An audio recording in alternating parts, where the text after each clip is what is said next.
भैया बेकसूर है हूँ। हमें ये उम्मीद है कि हमारा भैया हमारे घर वापस आ जाए। दोस्तों, सोशल मीडिया के जरिए से आपने सऊदी अरब की एक खबर तो जरूर देखी और सुनी होगी। आपको पता ही होगा कि मेरठ का रहने वाला जैद सऊदी अरब में पैसा कमाने के लिए गया था और वहां पर जाकर ड्राइवरी का काम करने लगा था। लेकिन फिर कुछ दिनों के बाद में उसे नशीले पदार्थ की तस्करी के मामले में गिरफ्तार कर लिया गया और उस पर केस चलाया गया। लेकिन अब जाकर सऊदी कोर्ट ने जैद को मौत की सजा का फैसला सुना दिया है, यानी कि कुछ दिनों के बाद में जैद का सऊदी अरब में सरकलम कर दिया जाएगा। आज के इस वीडियो में हम आपको इसकी पूरी सच्चाई जैद की ज़बानी ही बताने वाले हैं, यानी कि दरअसल जैद के साथ सऊदी अरब में क्या हुआ था, उसे सऊदी अरब में किस तरह से फंसाया गया है और फिर किस तरह से सऊदी पुलिस ने उसे गिरफ्तार किया था, और साथ ही सऊदी कोर्ट ने जैद की फांसी की जो तारीख मुकर्रर की है उसके बारे में भी हम आपको बताने वाले हैं। पूरा वीडियो देखकर यकीनन आपकी भी आंखों में आंसू आ जाएंगे, इसलिए आज का यह वीडियो आप सभी के लिए बहुत खास है। आप इंसानियत के नाते इस वीडियो को आखिर तक जरूर देखें। और सबसे पहले अगर आप भी जैद की सजा को माफ कराना चाहते हैं तो आप इस वीडियो को दिल से एक लाइक जरूर कर दें और मेहरबानी करके इसे शेयर भी कर दें, ताकि यह वीडियो हमारे देश के प्रधानमंत्री और गृह मंत्रालय तक भी पहुँच जाए और जैद की कुछ मदद हो सके। तो चलिए दोस्तों, शुरू करते हैं। दोस्तों, सऊदी कोर्ट की तरफ से जब जैद को फांसी की सज़ा सुना दी जाती है, जब सज़ा मुकर्रर हो जाती है, जब डेट और टाइम फिक्स हो जाता है, तो इसके बाद जैद ने अपने घर वालों के नाम और तमाम भारतीयों के नाम पर एक खत लिखकर भेजा है। और उस खत में लिखकर जैद ने जो कुछ बताया है वो वाकई में बहुत ही ज़्यादा दिल को दहला देने वाला है, जो बहुत ही ज़्यादा दिल को झकझोर देने वाला है। लिहाजा आप इस वीडियो को बगैर स्किप किए आखिर तक गौर से जरूर देखना। दोस्तों, जैद ने अपने खत में लिखा कि मेरा नाम जैद जुनैद है। आज सऊदी अरब के जद्दा शहर में मेरी मौत की तारीख फिक्स हो गई है। मेरे बारे में तो आप सब लोग जानते ही होंगे, लेकिन मैं आपको बता दूं कि मेरे बारे में आपको जो कुछ भी बताया गया है वो सब गलत जानकारी है, यानी कि मेरे बारे में आपको गलत इन्फॉर्मेशन दी गई है। आज मैं आपको अपनी पूरी सच्चाई बताना चाहता हूं कि उस दिन, मतलब कि 15 जनवरी 2023 के दिन आखिर मेरे साथ में क्या हुआ था, सऊदी पुलिस ने मुझे क्यों गिरफ्तार किया था और फिर मुझे किस तरह से वहां पर फंसाया गया। जानकर यकीनन आपकी आंखों में भी आंसू आ जाएंगे। दोस्तों, जैद जुनैद कहता है कि मैं उत्तर प्रदेश के मेरठ जिले का रसोटी गांव से हूं। मेरे परिवार में मेरी मां, मेरे वालिद साहब जिनका नाम मोहम्मद जुबैर है, मेरी बीवी रिहाना और मेरे 2 छोटे छोटे बच्चे हैं, और हम 7 भाई और 2 बहनें हैं। मैं अपने भाइयों में दूसरे नंबर का बड़ा भाई हूँ। मेरी उम्र 36 साल है। मेरे 2 भाई पहले से सऊदी अरब में ड्राइवरी का काम किया करते थे और एक छोटा भाई है, वो पुलिस की तैयारी कर रहा था। फिर जब मेरी शादी हो गई और 2 मेरे बच्चे हो गए तो मेरा भी सऊदी अरब में जाने का मन हुआ, इसलिए फिर मैंने अपने भाइयों से कहकर अपना भी सऊदी अरब का वीज़ा मंगवा लिया था। यह बात 2018 की है। फिर मेरा मेडिकल भी हो गया और सऊदी अरब का वीज़ा भी लग गया। मेरा visa as a driver transport company में लगा, जिसका नाम अल सालिम मोहम्मद था। उसमें 25,000 तनख्वाह की एवज में मैं नौकरी करने लगा। शुरू में तो सब कुछ अच्छा चला, लेकिन फिर इस तनख्वाह से गुजारा कर पाना अब मेरे लिए काफ़ी मुश्किल होने लगा था। इसलिए फिर मैंने उस ट्रांसपोर्ट कंपनी से रिजाइन दे दिया और दूसरी कंपनी में जाकर शिफ्ट हो गया, जिसका नाम अल जफर कंपनी था। अब मुझे उस कंपनी में अच्छी सैलरी मिलने लगी थी और ओवर टाइम के साथ साथ कभी कभी मुझे टिप भी मिल जाया करता था। अब मैं उस कंपनी में बहुत ज़्यादा खुश था, और फिर जब मैंने अपने घर वालों को इस नई कंपनी और इस तनख्वाह के बारे में बताया तो वो भी बहुत ज़्यादा खुश हुए। अब सऊदी अरब में मेरे लिए सब कुछ अच्छा चल रहा था, लेकिन शायद मेरी किस्मत में कुछ और ही लिखा था। इसलिए फिर एक दिन मेरी गाड़ी का एक्सीडेंट हो गया, और वो एक्सीडेंट इतना ज़्यादा भयंकर था कि जिसमें मेरी गाड़ी पूरी तरह से डैमेज हो गई। लेकिन अल्लाह का शुक्र है कि मैं उस एक्सीडेंट में बच गया। लेकिन फिर जब मेरे मालिक को इस बारे में पता चला तो उसने मुझ पर बहुत ज़्यादा गुस्सा किया और मुझ पर केस भी कर दिया और मुझसे अपनी गाड़ी का हर्जाना भरने को कहने लगा। और वो हर्जाना मेरे लिए इतना ज़्यादा बड़ा था कि अगर मैं ज़िंदगी भर भी उसके यहाँ पर काम करता तब भी मैं उसकी गाड़ी का वो हर्जाना नहीं भर पाता।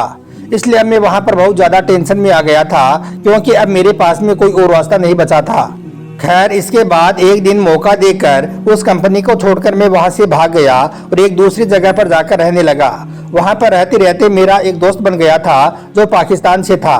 फिर उसने एक दिन मेरी मुलाकात एक लोकल पुलिस वाले से करवाई, जिसको मैंने अपनी पूरी आपबीती बता दी।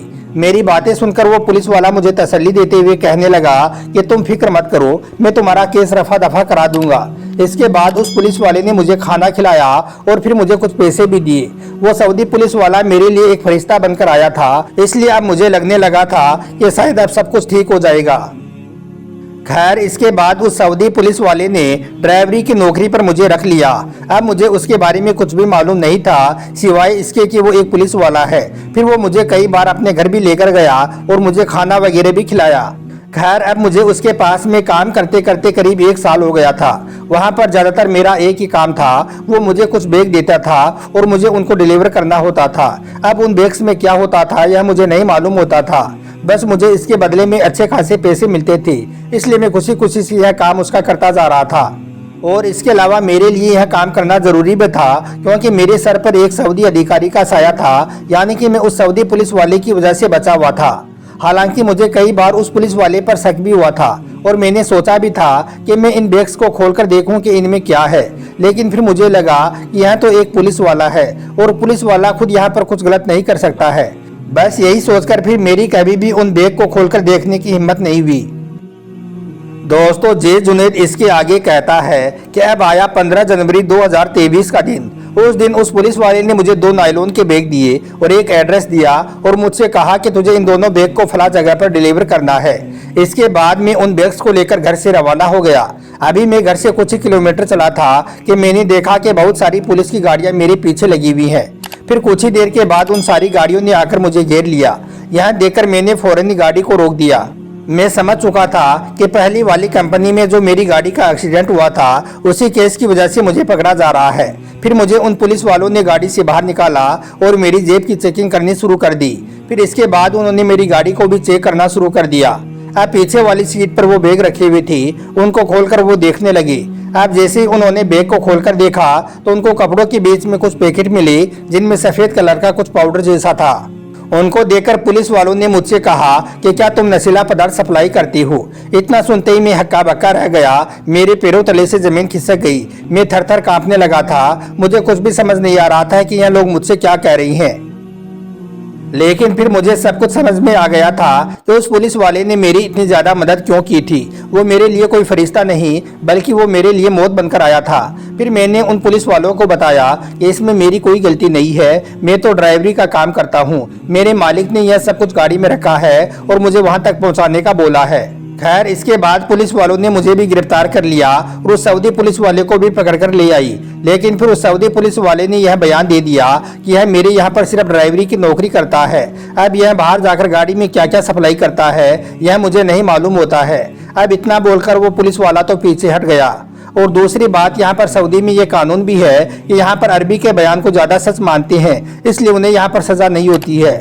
इसलिए फिर वो सऊदी पुलिस वाला तो जमानत पर छूट गया और मुझे और मेरे उस पाकिस्तानी दोस्त को उसने फंसा दिया। इसके बाद हम दोनों को जद्दा की सेंट्रल जेल में बंद कर दिया गया। फिर मुझे जेल में रहते हुए मालूम चला कि मैं जिस नशीली चीज को लेकर जा रहा था वो एक बैग में करीब 400 ग्राम के आसपास थी और दूसरे बैग में करीब 300 ग्राम के आसपास थी, जो बहुत ही ज्यादा खतरनाक नशा था जिसकी कीमत बहुत ज्यादा थी, मगर हमारे साथ में धोखा हुआ था। बस मेरी वहां पर सिर्फ इतनी सी गलती थी कि वो पुलिस वाला मुझे मेहनत से ज्यादा पैसा दे रहा था, तो मैं समझा क्यों नहीं। मैंने कभी ये क्यों नहीं सोचा कि इतना ज्यादा पैसा वो मुझे क्यों दे रहा है। बस पैसों के लिए मैं उसका हर तरह का काम करता रहा, यही मेरी गलती हो गई। दोस्तों जे जुनैद कहता है कि फिर हमारा केस चलता रहा। अब करीब कुछ दिन पहले यानी कि 3 दिसंबर 2024 के दिन हमें मौत की सजा सुना दी गई। मौत की सजा सुनकर मैं कांपने लगा, मैं अपने कदम भी जमीन पर नहीं रख पा रहा था। इसके बाद यहाँ से मेरे घर वालों के नाम एक लेटर भेजा गया जिसमें बताया गया कि आपके बेटे को सऊदी अरब में नशीली चीज की तस्करी के मामले में मौत की सजा सुनाई गई है। अब अगर आप चाहें तो जल्द से जल्द नई दिल्ली में मौजूद सऊदी शाही दूतावास में जाकर किंग सलमान बिन अब्दुल अजीज के नाम पर दया याचिका कर सकते हैं। लेटर को पढ़कर मेरे घर वालों की हालत बहुत ज्यादा खराब हो गई। उन सबका रो रो कर बुरा हाल होने लगा। अब मैं यह खत आप सब भारतीयों के नाम लिख रहा हूँ और आपको बता रहा हूँ कि आप हमेशा याद रखना, आप भले ही कम कमा लेना लेकिन कभी भी अपने घर को छोड़कर के विदेश में मत जाना। अब घर में मेरी बीवी है, मेरे छोटे छोटे बच्चे हैं, उनका रो रो कर बुरा हाल हो रहा है और मेरे घर वाले चाहकर भी मेरी मदद नहीं कर पा रही हैं। बस वो रोई जा रही हैं और मेरे मरने का इंतजार कर रही हैं। सच में दोस्तों जे जुनैद की यह दर्द भरी कहानी सुनकर रोना आ गया। अगर जेद के लिए जल्दी ही कुछ नहीं किया गया तो उसे सऊदी अरब में मौत की सजा दे दी जाएगी और उसका सर कलम कर दिया जाएगा। इसलिए हिंदुस्तान की हुकूमत से हाथ जोड़कर गुजारिश है कि वो जल्द से जल्द जेद की कुछ मदद करे और उसे सऊदी जेल से निकालने की पूरी कोशिश करे। और साथ ही हम सऊदी अरब में काम करने वाले अपने हिंदुस्तानी भाइयों से भी अपील करती हैं कि सऊदी अरब का कानून बड़ा सख्त है, वहां पर कोई अपराध करके बच नहीं सकता है। इसलिए आप सबसे ये गुजारिश है कि आप कभी भी सऊदी अरब में रहते हुए कुछ गलत करने की ना सोचें, क्योंकि आपके घर वाले यहाँ पर बेसब्री से आपका इंतजार करते रहते हैं। आप उनका ज़रूर ख्याल रखें। आखिर में हम अल्लाह ताला से यही दुआ करते हैं कि अल्लाह पाक सऊदी अरब में जैद जुनैद की जेब से मदद फरमाए और उसे सही सलामत अपने घर वापस लौटाए। आमीन, अल्लाहुम्मा आमीन। एक बार आप भी कमेंट बॉक्स में आमीन जरूर लिख देना। क्या पता कि इस भाई की दुआ कबूल हो जाए और जैद जुनैद सही सलामत वापस अपने घर को लौट आए। आपका वीडियो देखने के लिए बहुत बहुत शुक्रिया।